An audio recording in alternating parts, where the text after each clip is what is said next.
G'day, I'm Martin Laverty in this fourth week of the federal election campaign. I've come today to Woden and behind me is Scarborough House.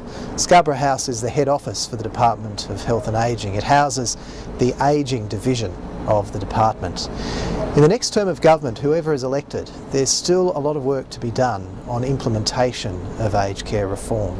One of the first challenges that we need to work through is whether or not older Australians and aged care service providers are ready for consumer-directed care. From the 1st of August this year, all new home care packages are operating under the principles of consumer direction.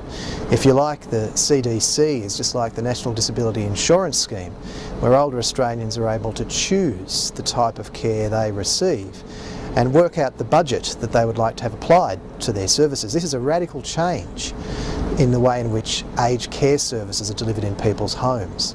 The aged care legislation that was passed in June of this year also says that over the course of the next 5 years we should be thinking as to whether or not the aged care residential system should be further deregulated.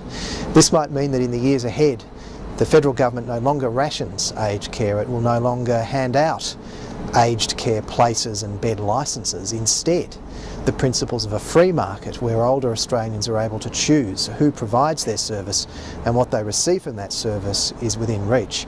These are principles that Catholic Health Australia has been advocating for many years. We're very pleased that the aged care legislation passed in June puts us on the pathway to greater deregulation. But what we don't yet have certainty of is a timetable and indeed the capability of all aged care services right around Australia to cope with this shift.